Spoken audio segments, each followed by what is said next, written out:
We're doing really well.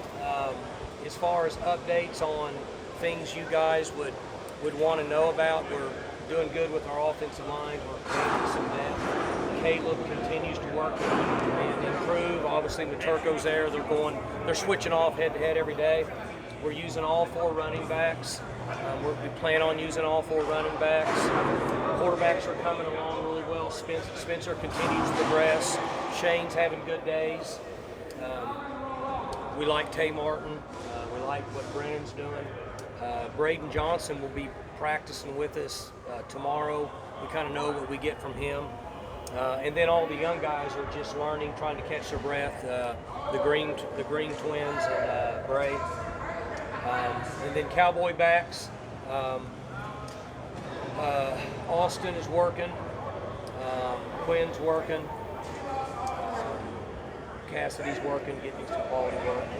And then defensively, everybody is, the guys that would be rotating in the two deep, and almost the majority of the three, the young guys are all healthy. We've been very fortunate. Colin Clay's got a little bit of a meniscus or twist, whatever his knee. He might be out a week or so. Trace Ford has been working his way back into practice. I don't know who else it would be. Tyrese Williams had a little 2-day injury, but for the most part, we're doing really well. We've been fortunate. So we just need to keep pressing on and stay the course. I've had 2 serious discussions with them about the students back on campus now, and we know that the virus is present, it's around, it's everywhere. Last year, we felt like they did a really good job of reducing their social interaction, which is extremely difficult at their age. And I shared with them, I think they're going to have to do it again. The other students that are here this weekend, I doubt they're going to be concerned. I hope they are, but we all know how that is.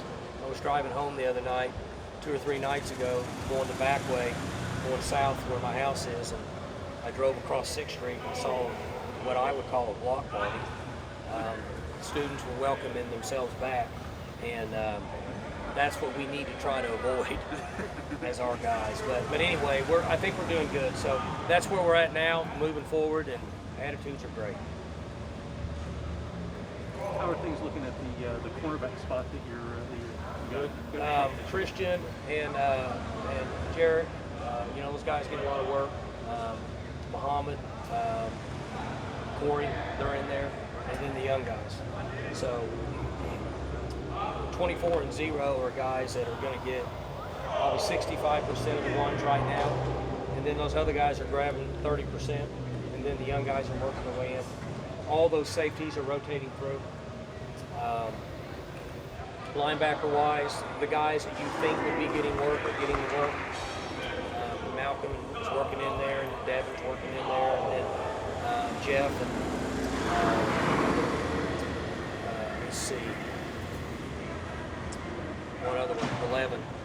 Those guys are all rotating in at linebacker. With Christian, are you seeing the things you would expect to see from a guy of his age?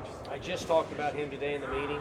He's had a really good camp, and his maturity is showing up out here. My personal opinion on him last year was that he wasn't really in good enough shape to compete at a high level because we didn't train him in the off season because of COVID. He's in much better condition at this time in my opinion. How many wide receivers do you think in past years we've had maybe a better idea with veteran guys, how many could get on the field, how many could play this year?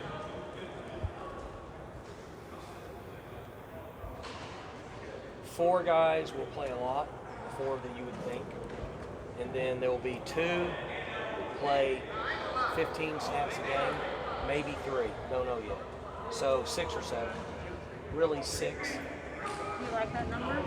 Yeah, we need to be too deep. I mean, when we were our best around here was when during Mason's years, when we had legitimate 2 deep, we could put guys in, didn't make the difference what the down distance is. That gives us a lot of flexibility. That second wave, though, Jenny is young. So we're going to have to be patient with them as they develop. We don't have the luxury of the maturity, but we also understand that we have to do the best we can to reduce the wear and tear on their bodies as we get into October and close to November. You had a lot of freshmen here in the spring that came in early. How many of those look like they will play a role this fall? Well, you'd have to name them for me. Well, let's start running back, Jaden Nixon. He's doing good. He just happens to be in a position where we have a bunch of people. On a normal year, Robert, he would be rotating in, and I would say probably could possibly show up in the first few games. But I really like where he's at, but we've got 4 guys that are going to play that position right now. So we have the luxury of developing his body, which he needs. He's a track guy. He needs 15 pounds, but he's in really good position at where he's at. I'll make it easy for you. You got 3 young safeties that are all pretty talented: Lyric, Ty, and Kendall Daniels. But you really don't need. They're almost in the same boat. Now they're not going to be at they're 3s right now. When they work with all the young guys, they're not in that category that Jaden is, being behind so many running backs. Right. But they're all getting a lot of work out here. We're still repping the 3s the same number of reps we get our 1s. So those guys are getting quality work. Colin Oliver. Colin's going to play. How much, based on a lot of different things, the packages we use, but I feel like he's going to be in the game plan. And Jenny asked about the receivers. You got the Greens, Gray, and Jaden, 85. JP has been out a few days. He's got a little tight hamstring. He'll probably be back this weekend. The twins could be in the game plan. Jaden could be in the game plan, and so will JP. Those guys will rotate through. Do you think much about redshirt guys anymore? Not really. You know, it's funny you ask that because, Rashedi Jones is working back for us now in player development, and he's followed the program closely, but obviously he's not in college. He's been in high school and been doing player development. And he said just today, before we decide who we're going to redshirt, can I talk with them about keeping the morale up? I said, we don't do that anymore, Rashedi. We haven't done that in like 4 years. I mean, they can play 4 games. So we don't really have those conversations anymore. And so what happens is they kind of know who's going to redshirt. I mean, who's going to not play more than 4 games. But it's not like, okay, all of a sudden we're going down here like it used to be.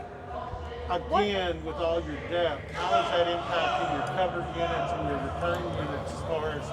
If we're not really good in special teams, then I'll be disappointed because we've got experience at punter, experience at kicker, experience at deep snapper. The deep snapper might be good enough playing the NFL, Embro. Yeah. And we've got a bunch of guys that weigh between 190 and 210 that can run and tackle. So I just feel like we can say what we want, we should be good. You mentioned that Spencer is progressing. Is the bar higher for him because of what you saw in the spring and what you guys are expecting? At that position, the bar's always high for those guys. Spencer handles things great. 2 years that he's played here, he was in competition just to play. He's always done his job, done what we asked him, never said a word, competes. And he's starting to get more confidence.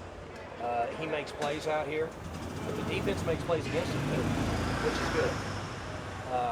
So I just feel like he's in a good spot. Is he going to make a mistake? Sure he is. Sometimes will he fire one to the wrong team? Sure he will, just like Mason did. But I just feel like he's in a good spot mentally, and I think he'll play really well. Coach, piggybacking off Robert, can you talk about Aiden Kelly a little bit? Who? Aiden Kelly? Oh, Aiden. Yeah, Aiden's doing good. He's one of those young guys, He's exactly what we thought he is. He's a year away from his body developing and maturing, and he's playing in a grown man's position. But attitude is unbelievable, understands leverage and strength, plays really hard, loves life, loves to be out here, and he just needs some time to grow. You gonna go hog hunting with him? What's that? You gonna make any plans to go hog hunting with him? Well, Gage is already. Gage is already working it. And I told Gage, I said, now he uses his hands. He's been using a rifle, so it's 2 different types of hog hunting. But Aiden is, he's a perfect fit here at Oklahoma State with just his temperament and the things he likes to do. And he and I talk about raising Bermuda hay and things like that. So, Coach, I'm doing a story about Desmond Jackson. I was curious, how would you describe his style as a running back at this time? he's a little bit of a slasher. You don't want to go out on a limb too much, but for his performance in the games that he played in, he probably played as good as anybody in the country for the amount of reps he got in games, his production.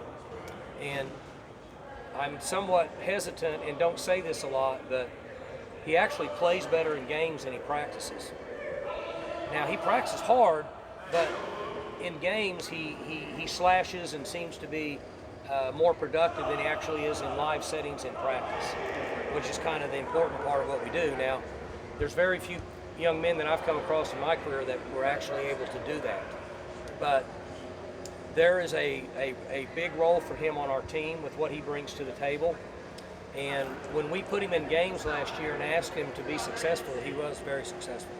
When you were playing, were there guys on your team like that it seemed like they jumped out in the game? And now that you're a coach, you said it doesn't happen a lot, but... He's not when I was playing, Okay. but he was a lot like Keith Toston.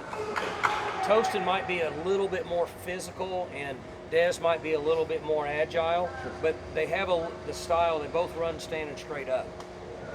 And then they can make a cut, and they're a little bit more little faster than what you think. A little bit like Keith Toston.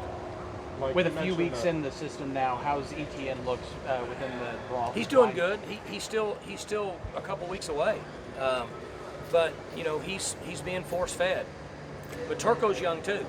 Turco's just a baby, so both of them are young and inexperienced from that standpoint. But we're force feeding them, and we're just rolling with it. How comfortable are you with the guys that are on the right side of the line? I'm pretty comfortable with what we're doing up front, with all of them.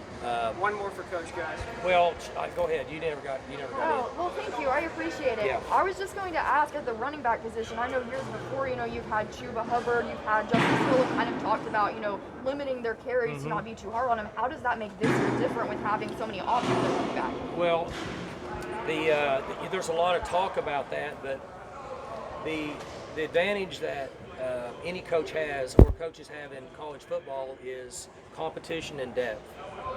So if you have a young man that's competitive and wants to play, and he knows there's 2 or 3 other players at his position that are good players, he's going to compete every day. And if he's healthy, because he's not getting beat up in games, he can practice hard every day, which makes our offense better. Right now we have that luxury. In years past, we've had, obviously Chuba's a great player, Justice Hill's a great player. We could go back through all of them. But they took a lot of hits on game day. So they were limited in practice. And that's not the best way, because the old, you got to practice to play well, is the truth. So I'm excited about rotating these guys in. Now, I know it gets brought up, they say, well, what if somebody gets a hot hand? Well, yeah, if somebody gets a hot hand, they're going to roll until they get tired. We're not going to take somebody out that's just rolling. But we should be able to keep guys fresh and healthy. And then in the end, times have changed. With the way things are, players still want to know what their future is beyond this level. And when you have guys that don't have to take a lot of hits, it's good for their future. So it's a positive situation for us. Somebody had one real quick. Right? Well, just back to Christian, Jim Knowles talked about how last year, whether it's the physical part or the mental part, he wasn't quite there. How have you seen him grow over the offseason? Well, that's what I mentioned earlier was we get young men that come in here and transfer in a portal or whatever, graduate transfer.